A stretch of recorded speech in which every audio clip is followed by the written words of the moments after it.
All right, here's the story. I started doing stand-up comedy when I was 14. I'll never forget the first time I was on stage. The guy that introduced me was a guy named J.T. Newton. I'm 47. I can close my eyes and remember the introduction like it was yesterday. It went like this. Ladies and gentlemen, this next young man coming to the stage is starting his comedy career tonight. Who knows? We may be witnessing the birth of a star. Please welcome David Chappelle.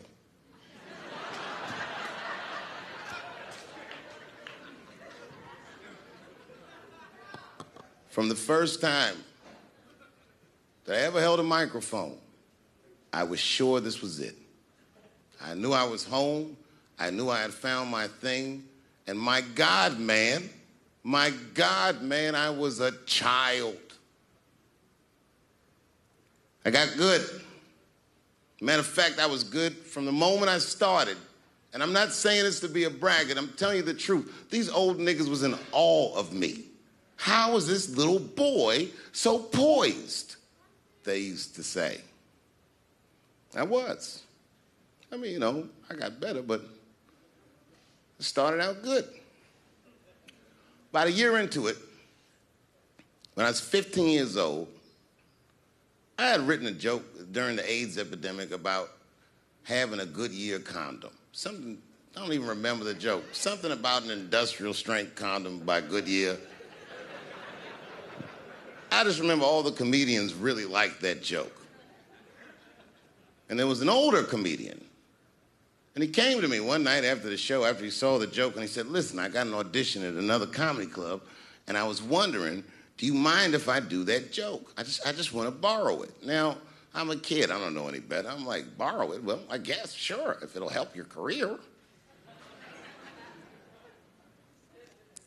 I let him do the joke. And then weeks later, I was waiting to go on in a comedy club, and he went on before me, and he did the joke. And after the show, I pulled him aside, and I said, hey, man, I don't mind you borrowing my jokes, but you got to give them back. He said, oh, I forgot to ask you. He goes, let me buy that joke from you for $50. And I said, man, I'd do it, but I'm just starting out. I need all the material I can get. The idea being that the more material I can accumulate, the faster I'll be able to make money for my work. I said, I can't do it. I want my joke back. I'll never forget this. Remember, I was a 15-year-old child. This guy was a grown-ass man.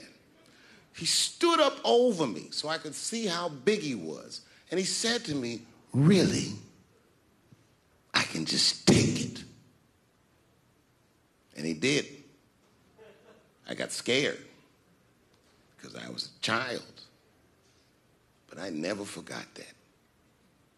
I never forgot that. I was 15 years old. I'm 47 now. I think about this guy all the time. When I look at my own kids and I see how young and innocent they are, I can't believe someone did that to me. And I don't think about it every day because that was the worst thing that happened to me. I think about it every day because that was the first time that someone ever did that to me. But in my career, it has happened many, many times since, where someone would intimidate me or scare me and take something that I believe was mine. I'll tell you another story. Now I'm 18 years old.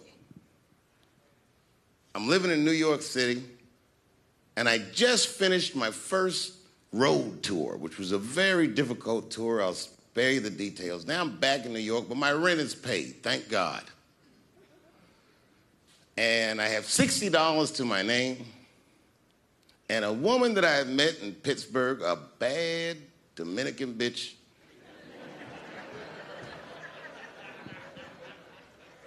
was coming to New York. She was going to spend the weekend with me. I couldn't wait for her to get there. She was coming that evening. But remember, I only had $60 for a whole weekend to entertain a bad bitch. Now I'm walking through Greenwich Village, and I see something I've never seen before. 3-card Monte. You know what that is? Yeah, the guy had the whole thing. The table was set up, and he had the 3 cards, and the crowd was hooting and hollering, and he was like, find the red card, find the red card, and people were playing. Sometimes they win, sometimes they lose, but it was really exciting, and I'm standing there watching it, and I noticed while I'm watching them play this game that the red card, the one you're trying to find, had just a little bend on the corner. And I'm watching it, and I'm like, yo, this guy doesn't seem to know that red card is bent. I'm going to beat this motherfucker. And I walked up to the table, and I said, let me play a hand. And I put my last $60 on that table, and he starts to shuffle and find the red card, find the red card. And I kept watching that bent card go around the table, make sure I kept my eyes on that bent card. And when he stopped shuffling, and he said, find the red card, I pointed to it with confidence. Here it is right here. And he flipped it over, and it was black. And he took my money. I couldn't fucking believe that. How did this nigga do that? Was that magic or sorcery? I was confused. So you know what I did? I sat there, and I watched him for a real long time play the game. And I realized that all those people who was doing all that hooting and hollering and betting, my God, they were his friends. They were in on the whole thing. I felt so wronged. I felt so stupid.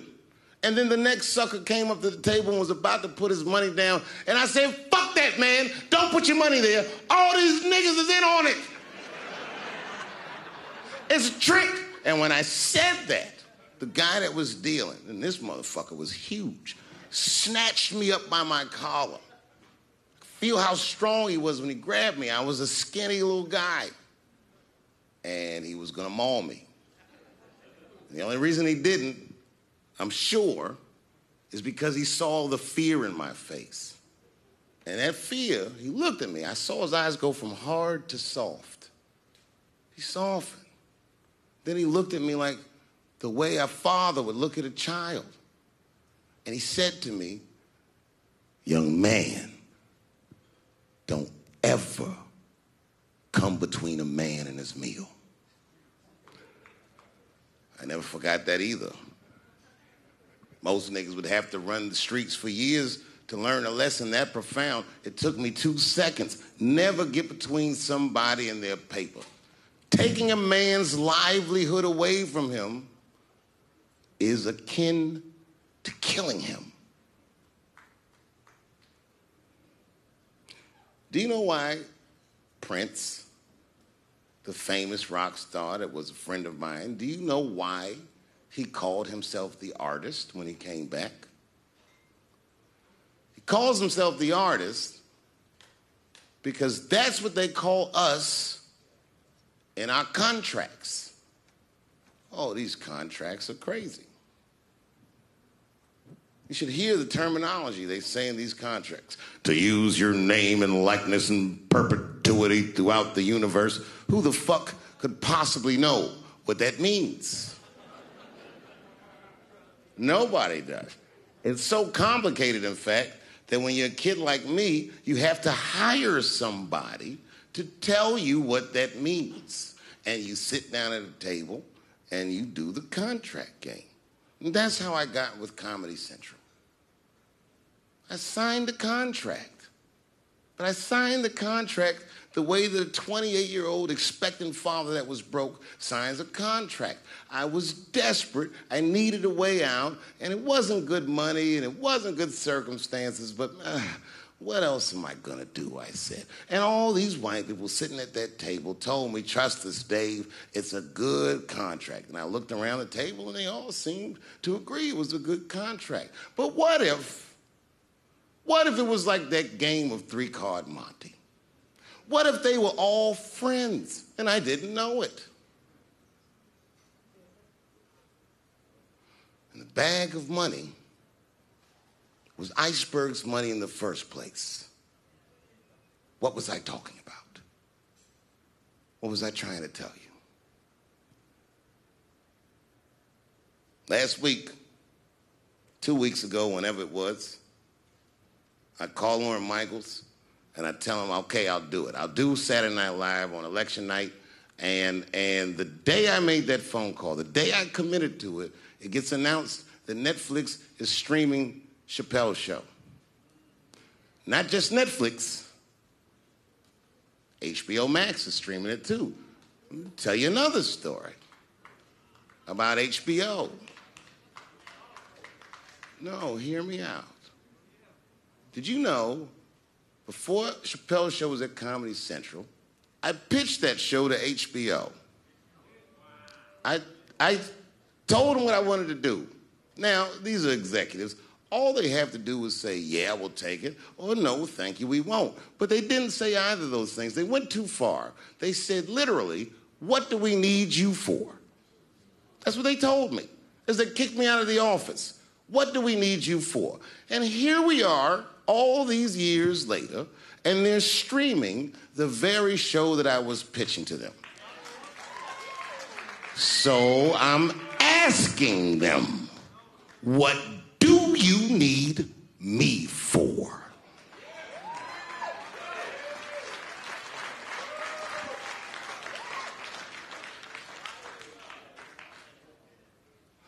People think I made a lot of money for Chappelle's show.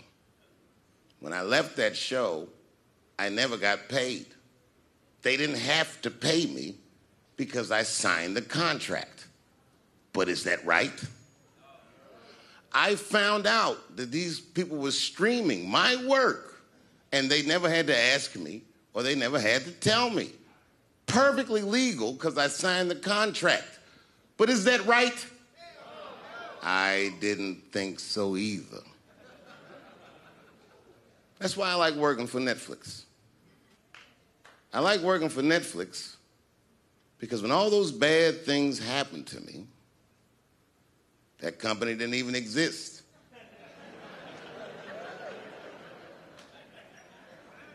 And when I found out they were streaming Chappelle's show, I was furious.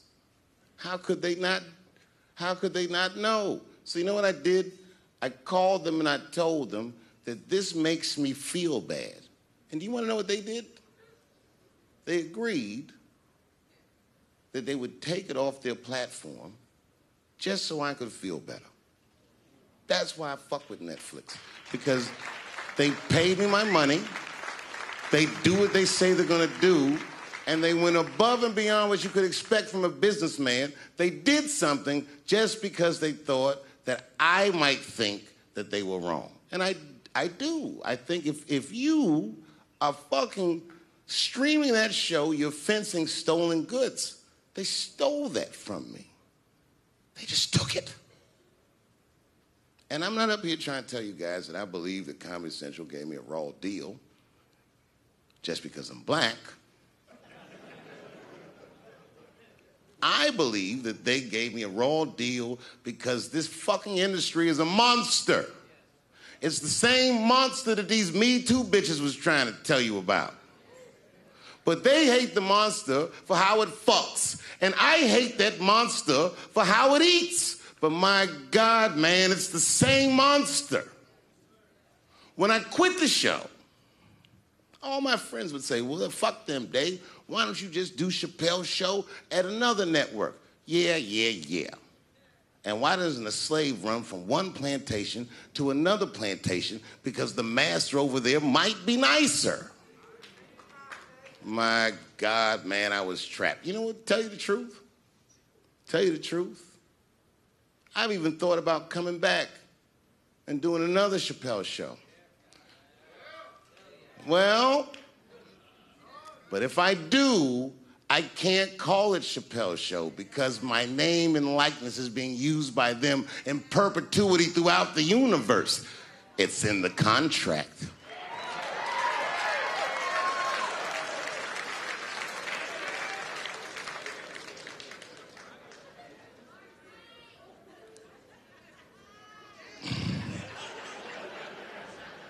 You're not supposed to do this in my business. I'm up here doing something that nobody else in this business has the balls to do. I'm telling you something that you need to know. I'm trying to explain to you what you're seeing. You don't understand what you're seeing. I am publicly flogging a network. And I know that this network niggas, they watching me and they saying, why are you doing this so publicly?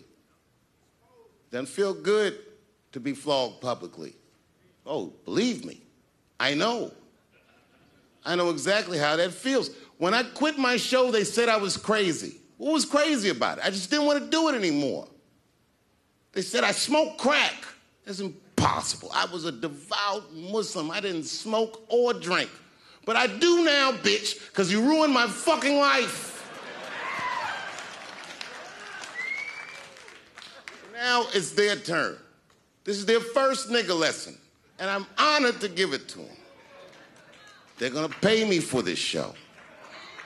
I called my agent. I said, is there anything I can do about this show? And he said, no. Well, fuck you too then. If you want something done right, I guess you got to do it yourself. So I'm not going to the agents. I'm coming to my real boss. I'm coming to you. I'm begging you. If you ever liked me, if you ever think there was anything worthwhile about me, I'm begging you. Please don't watch that show. I'm not asking you to boycott any network. Boycott me. Boycott Chappelle's show. Do not watch it unless they pay me.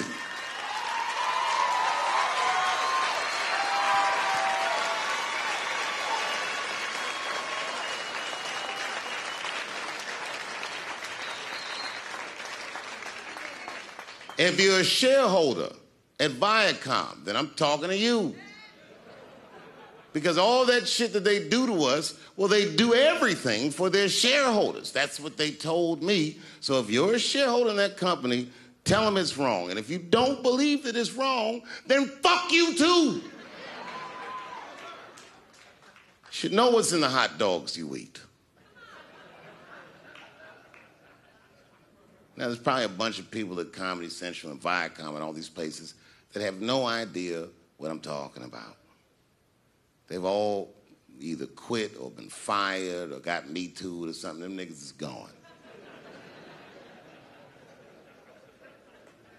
And there's a whole bunch of new young people there, and they're probably looking like, what is he talking about? They may not actually know what the fuck happened to me. So I'll tell you what I'm talking about. Go downstairs to your accounting department, open the books, see what that show made, and look at what you paid me. That's exactly what I'm talking about. You're going to pay me. I am inviting you to come with me and work with me, and let's fight against that terrible, terrible feeling that you made me feel together. We can fight together and work this thing with Chappelle's show out. Or I can just take it. Thank you.